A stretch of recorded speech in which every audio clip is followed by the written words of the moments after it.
Young intern used the car window as a mirror to adjust her bra, not knowing Millionaire CEO was inside the car, and fell madly in love with her.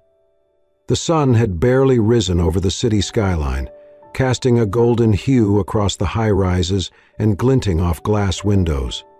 On a quiet downtown street, sleek cars lined the curb, their hoods catching the morning light. A gentle breeze rustled the trees, and the world felt calm until chaos arrived in the form of a flustered young woman in a wrinkled blouse and scuffed heels. Emma Blake raced down the sidewalk, clutching her tote bag like it contained the meaning of life. Her dark brown curls bounced wildly with every step, and her breath came in short, panicked gasps. Okay, you're fine," she muttered to herself, dodging a man with a coffee and nearly tripping over a crack in the pavement. "You're not late. Yet." She stopped abruptly in front of a towering office building. Grant and Moore Innovations, its entrance sleek and intimidating. Her heart pounded in her chest. This was it, her big shot. A final round interview for an internship she'd dreamed of for years. If she could just keep it together for the next 10 minutes.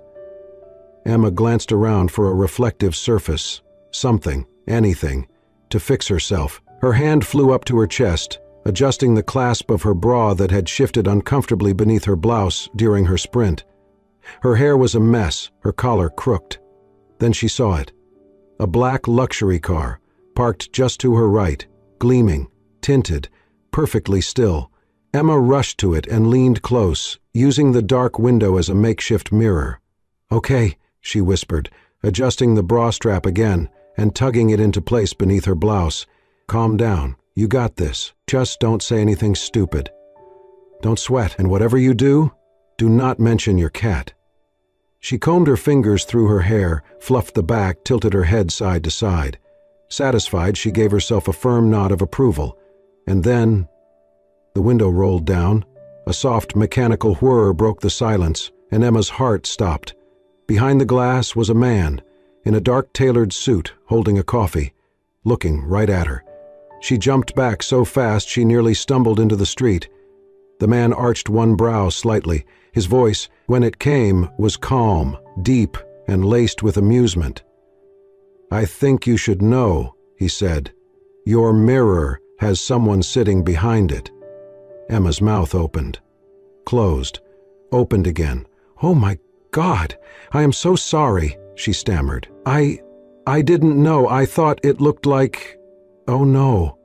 The man, Lucas Grant, though she didn't know it yet, continued to sip his coffee, saying nothing. Emma's cheeks were now a brilliant shade of crimson. She spun on her heel and practically sprinted toward the revolving doors of the building, her bag smacking against her hip with every step.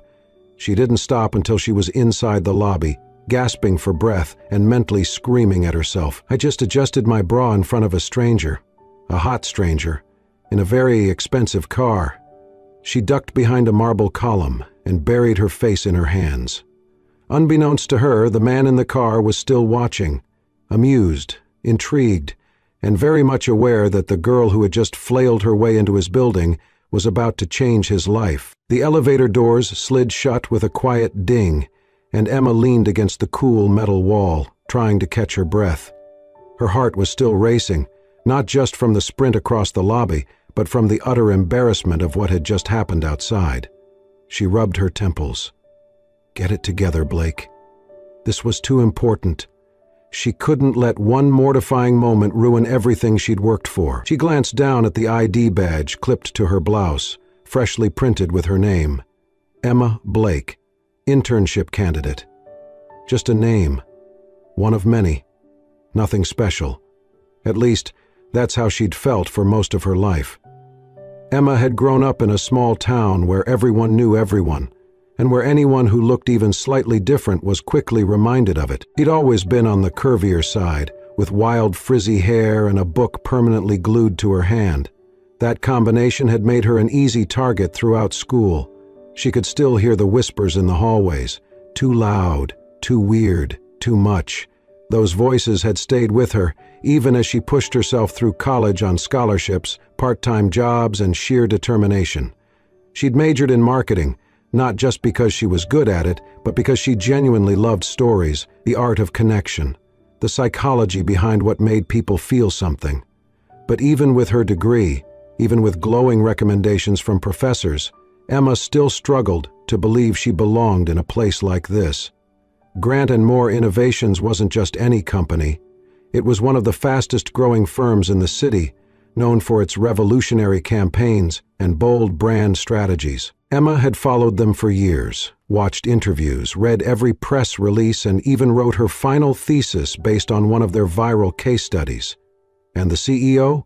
Though she'd never seen him in person, Lucas Grant had become something of a myth to her, a legend in the marketing world.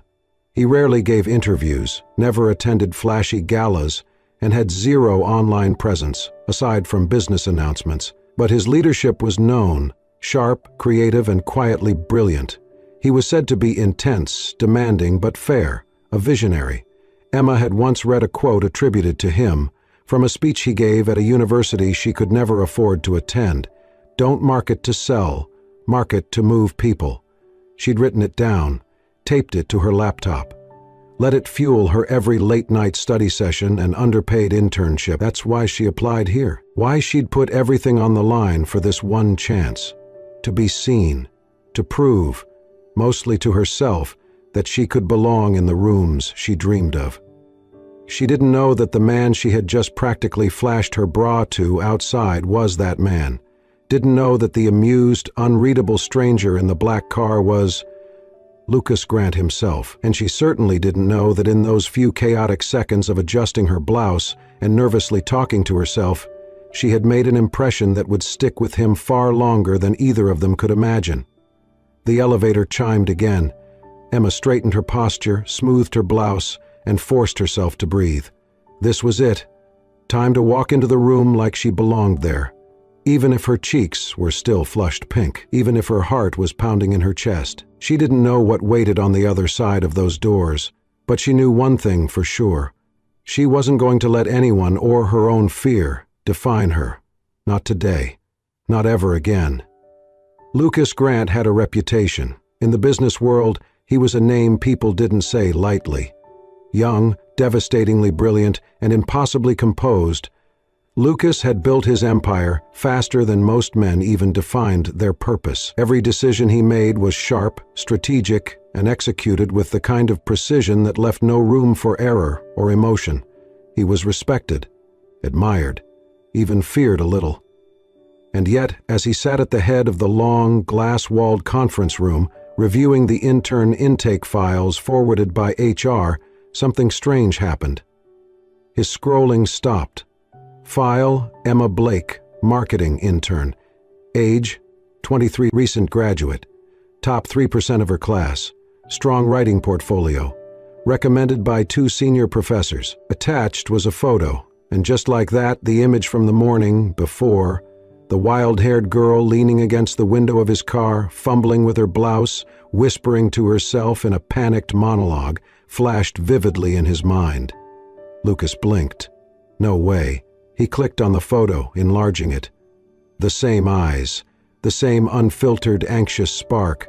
A little more composed in the picture, but definitely her. The girl who had unknowingly adjusted her bra on the CEO's car window. Lucas leaned back in his chair, surprised at the smirk tugging at his lips. He hadn't smiled like that in a long time. It wasn't amusement exactly. It was...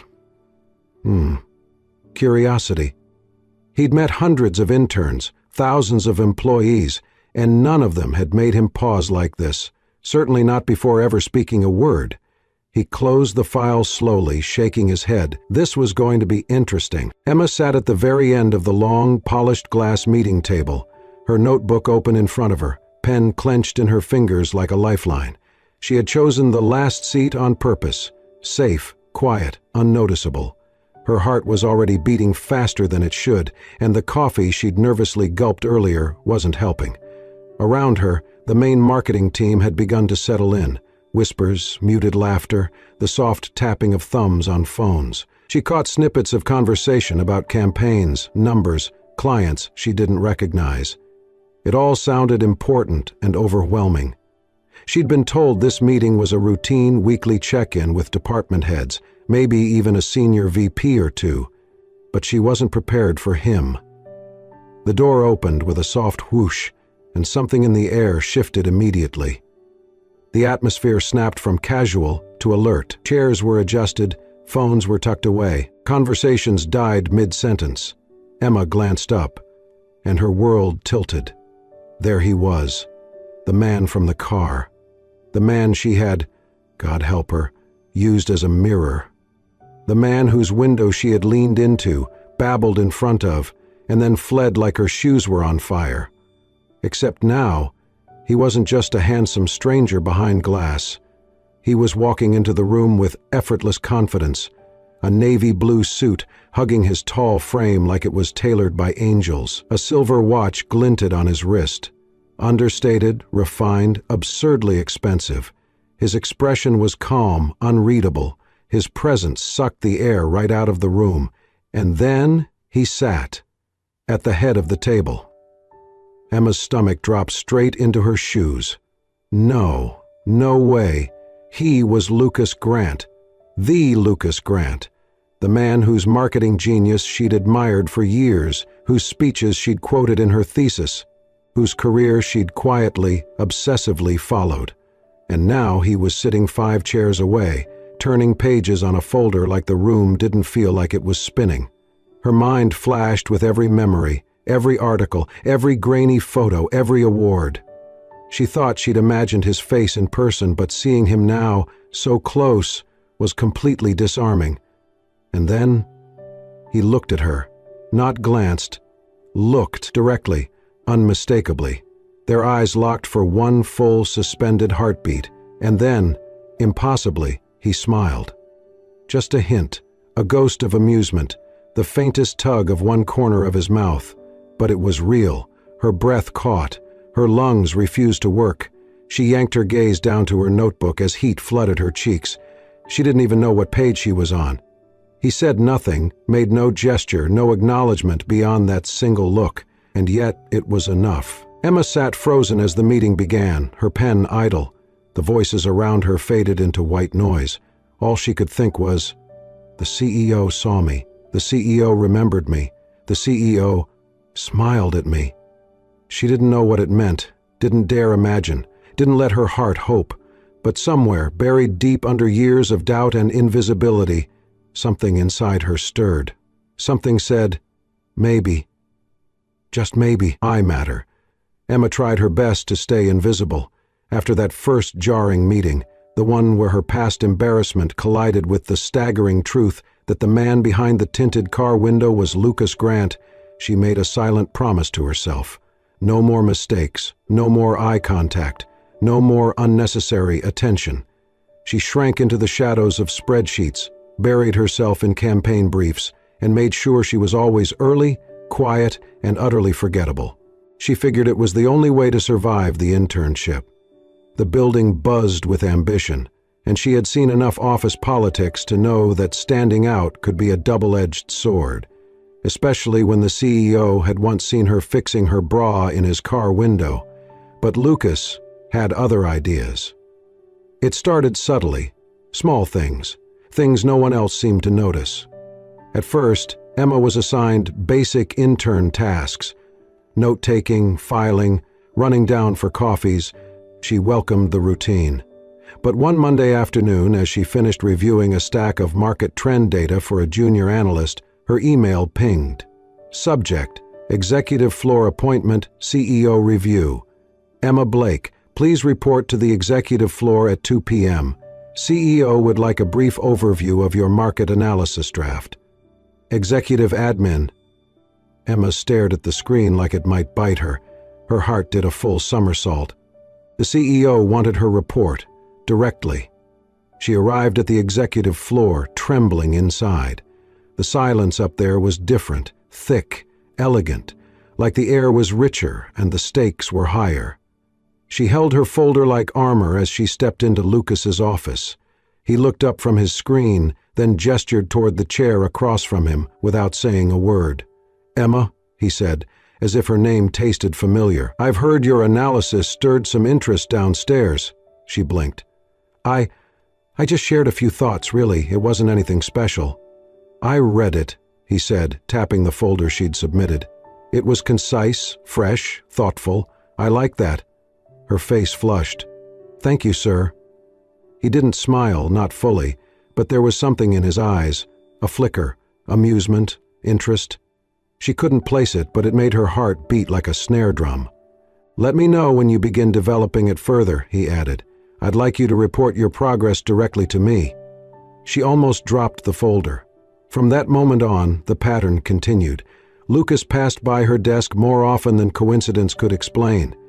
He'd pause, ask about her notes, her ideas, her weekend even.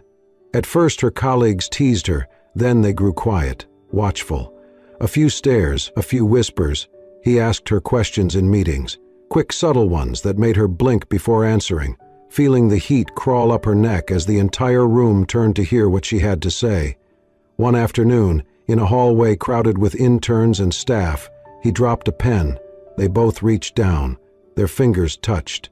It lasted a fraction of a second, but her skin buzzed with the contact, and when she looked up, his eyes had already found hers. That week, she was carrying a precarious stack of portfolios to the main conference room when the folders slipped. Dozens of glossy pages flew across the floor like scattered leaves. Before she could bend down, he was already there. Lucas knelt without hesitation, gathering the papers with efficiency and silence.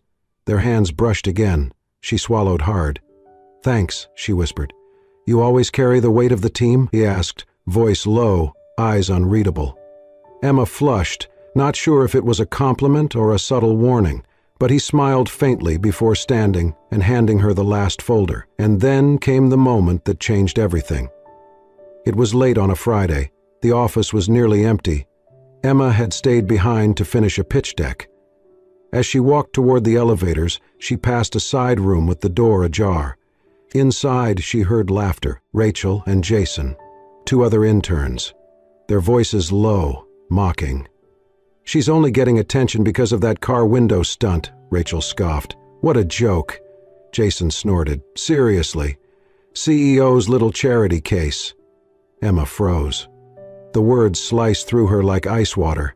Her cheeks flushed, not with embarrassment this time, but hurt, raw, deep hurt. She turned on her heel, ready to leave, and almost collided with someone. Lucas? He had heard every word. His jaw was tight, his eyes darker than usual. He didn't say anything to Emma, just walked past her, opened the meeting room door, and looked at Rachel and Jason like they were already halfway fired. Find a better use of your time, he said evenly, or find another company. The room fell dead silent. Rachel's face paled. Jason looked like he might throw up. They scrambled out. Lucas turned to Emma. You okay? She nodded, even though her throat was tight. I didn't expect that. You didn't deserve it, he said softly. His voice had changed. This wasn't the CEO voice. This wasn't Lucas Grant, marketing prodigy and boardroom shark. This was Lucas, the man who'd seen her when she thought no one would. You're smarter than most people here, he added, his gaze steady. That intimidates the ones who aren't. Emma didn't know what to say, but as he walked away and she stood there, folder clutched to her chest, something in her shifted again. Her heart wasn't just confused anymore, it was beginning to hope. Emma knew she was falling for him. It started with the stolen glances, the subtle smiles, the way her heart beat faster when Lucas entered a room. But it became more than that. The late nights when he lingered to ask her about her ideas, the quiet conversations where he let her see glimpses of the man behind the title, the way he remembered her favorite tea, the way he listened when she spoke. There was something between them, she felt it, but the closer they got, the more her fear crept in, because Lucas Grant was not just anyone. He was powerful, enigmatic, desired by almost everyone in the building, and she was just an intern. It didn't help that the whispers had begun, in the break room, in the elevator, echoes of laughter and raised brows when she passed by. He's doing it again. Every year it's a new intern. She's just the latest pretty face. Emma tried to ignore it, tried to believe what she saw in his eyes mattered more than what others said, until one afternoon she walked into the restroom and heard her name. "Emma Blake," someone was saying. "Rachel again. She thinks she's special, but everyone knows Lucas has a type. Intern, wide eyes, short term, he'll get bored." Laughter. And a voice that cut through her chest. "She's just another game to him." Emma stood frozen in the stall, breath shallow, her heart breaking silently. It didn't matter if the rumors were true or not. They were enough to make her question everything. That night, she didn't stay late. She avoided the executive floor. She ignored his emails. Not rudely, but enough to be noticed. The next day, Lucas noticed. She didn't smile when she passed him in the hallway. She sat farther from him in meetings. She no longer lingered after presenting her ideas. By Friday, Lucas had enough. He cornered her in the hallway after the weekly review. "Emma," he said, not unkindly, "are we okay?" She looked up at him, eyes guarded. "We're fine, Mr. Grant." He studied her. "You haven't been fine all week." Emma pressed her lips together, then forced a smile. "I'm just focusing on work." He didn't let it go. "What changed?" There was a long pause. Then her voice, quiet but resolute. "I heard what people say about you," she said. "About interns." Lucas blinked. "You believe them?" "I don't know what to believe," she admitted. "But I don't want to be part of some cycle." He took a breath. "Emma, you're not." "I don't want to be a game, Lucas." Her voice cracked. "Not for anyone." That stopped him. The use of his first name, the hurt in her voice. He opened his mouth, then closed it. She stepped back before he could say more. "I need space," she said. "Please." She walked away, her shoulders tense, her pace quick. Lucas stood in the hallway, the noise of the office fading around him. For the first time in a long time, he didn't know what to say. He had never cared about rumors, never explained himself to anyone. But this wasn't just anyone. This was Emma. And for the first time, he realized something deeper. She wasn't like the others. She never had been. She hadn't flirted her way into his orbit. She hadn't tried to impress him. She had shown up with honesty, with ideas, with a kind of fire that made him want to be better. And now he'd pushed her away, without ever meaning to. Lucas walked slowly back to his office, Emma's words echoing in his mind. "I don't want to be a game." And the truth struck him harder than he expected.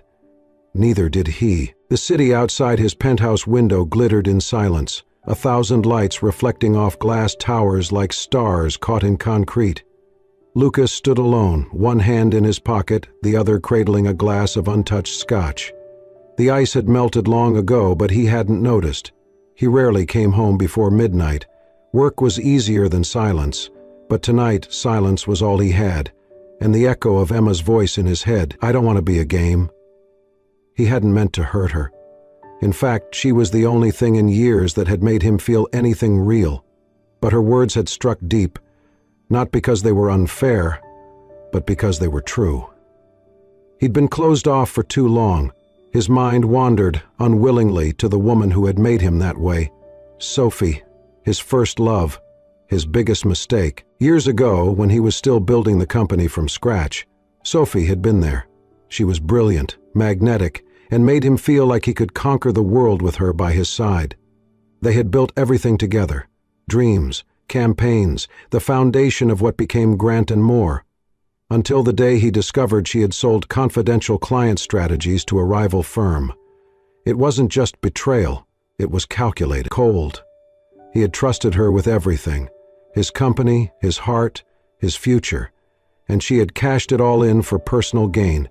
The scandal nearly broke the company. It definitely broke Lucas. Since then, he hadn't let anyone close. Dating had become a checklist of appearances and arm candy dynamics. He kept it shallow by design, fun but forgettable, always with an exit plan. He didn't believe in real anymore until Emma Blake walked into his life. Not with flirtation, not with ambition or manipulation, just with kindness, with messy hair and real ideas and a vulnerability he hadn't seen in years. She had no idea who he was the day she leaned against his car window, and somehow that made him feel more human than any boardroom ever could. Now, she thought he saw her as a game, and that thought gutted him. 2 nights later, Lucas stood at the company rooftop garden, where very few employees ever went. It was late, the city was quiet, and Emma was there, alone, seated on the edge of a stone bench, staring out at the skyline. He had found out she often came here after hours to think. He approached slowly. "Do you mind if I sit?" he asked softly. Emma turned, startled, but didn't protest. "Sure." They sat in silence for a while. The wind moved her hair gently, and she hugged her sweater closer. "I owe you an explanation," Lucas said at last. "You don't," Emma replied, not looking at him. "It's not my business." "It is," he said quietly, "because you're not just another intern, and I don't want to keep pretending like you are." Emma's fingers tightened around her sleeves. Lucas looked at the skyline. "Years ago, I trusted someone I loved. She betrayed me in every way. After that, I told myself I'd never open up again, that love wasn't real, that feelings were distractions." Emma glanced at him, surprised by the rawness in his voice. "But then you showed up," he continued, "clumsy and honest and real. You didn't want anything from me, and somehow that scared me more than anything else ever had." He turned to her now. "You've seen through things I didn't even know I was hiding, and even after hearing rumors, after all the noise, you still showed up, still did your work, still looked me in the eye." Emma swallowed, eyes shining in the dim light. "I don't know what this is," Lucas said, "but I know one thing." He leaned in slightly, his voice barely above a whisper. "You make me want to believe again. In something real." Emma held his gaze, and for the first time she saw not the CEO, not the powerful man in the tailored suit, but the human being beneath the armor, wounded, afraid, but finally opening his heart. The sun filtered through the floor-to-ceiling windows of the 27th floor, casting a golden glow over the open office. Emma sat at her desk, her inbox open, but her thoughts far away. On her screen, 2 emails glowed in bold. Subject: offer of full-time position, Grant and Moore. Subject: strategic marketing analyst role, Edge & Co. Her heart thudded. After months of giving everything she had, late nights, early mornings, and a roller coaster of emotions, she'd finally made it.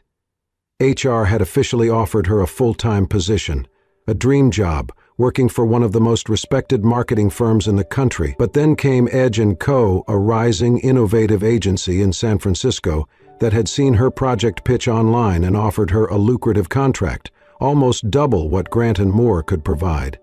She felt like she should be celebrating, but her chest was tight, her mind conflicted. It wasn't just about jobs anymore. It was about Lucas. They hadn't defined anything, not yet. After the night on the rooftop, things between them had softened, more real, more tentative. He'd given her space, but his presence lingered in every hallway glance, every quiet smile.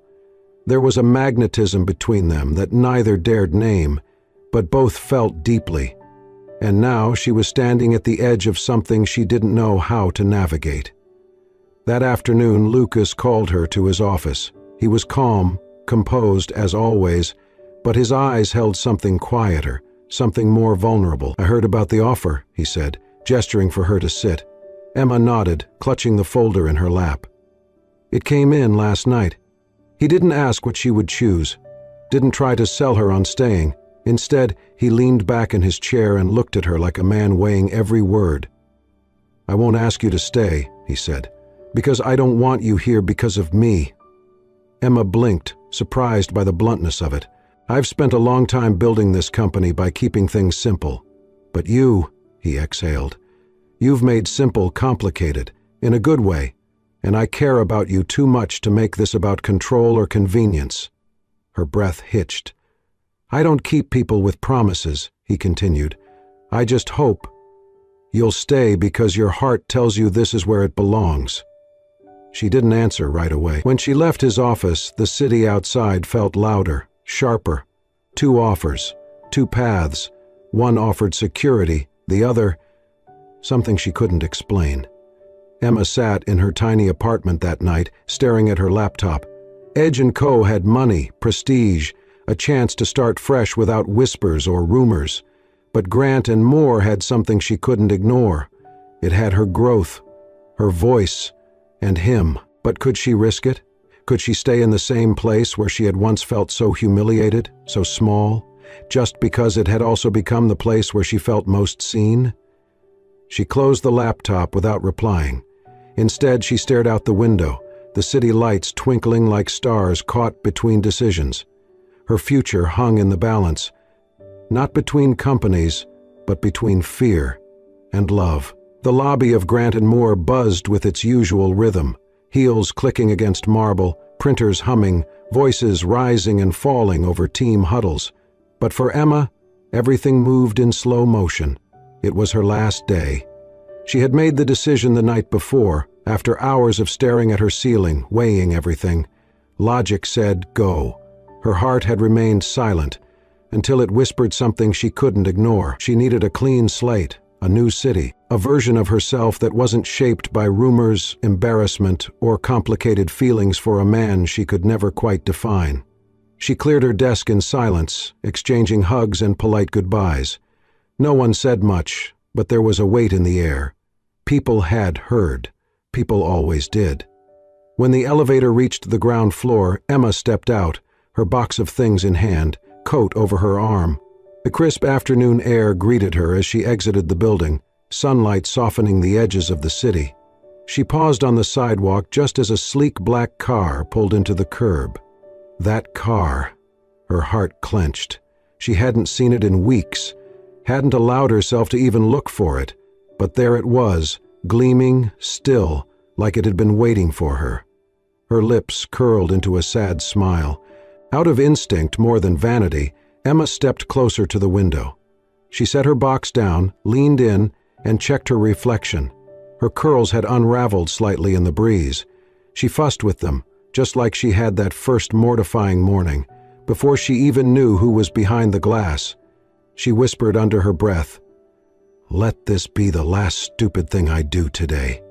Then, whirr, whirr, the window rolled down. Emma froze.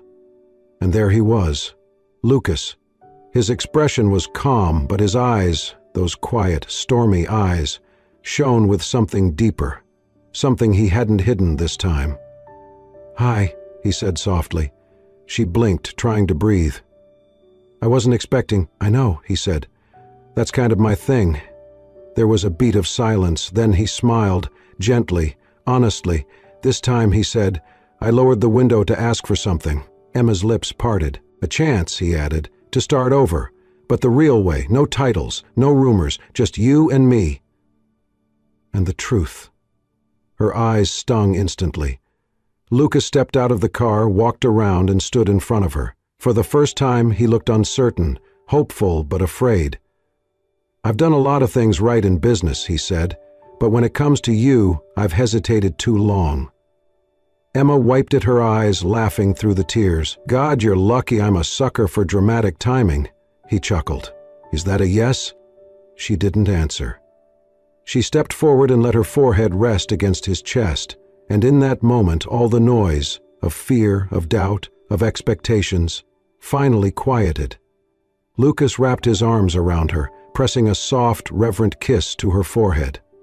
"I fell in love with you," he whispered, "before I even knew your name, when you thought you were invisible, when you were just a girl talking to her reflection, and you've had my heart ever since." Emma looked up, tears still shining, but her smile unshaken. "Then let's stop hiding." He reached down and took her hand, their fingers lacing together. Together, they walked down the sidewalk, past the building that had brought them together, past the stairs and whispers, into the golden haze of a late afternoon. Wind tugged at Emma's curls, and for once, she didn't fix them, because she didn't need to anymore. What started as a window and a blush had become something neither of them expected. A beginning. Sometimes love doesn't arrive with fireworks or grand gestures. It shows up in the most unexpected moments. like a girl adjusting her hair in a car window, not knowing that someone inside was watching and falling. This isn't just a story about embarrassment turning into magic. It's about being seen, even when you don't think you're worth noticing. It's about second chances, real connection, and the kind of love that doesn't play games. It heals. If this story touched your heart, made you smile, or reminded you to believe in unexpected beginnings, don't forget to like, share, and subscribe to Soul-Stirring Stories, where every tale is made to move you, lift you, and remind you that love is always closer than you think. Thanks for watching. Until next time, keep your heart open and your soul stirred.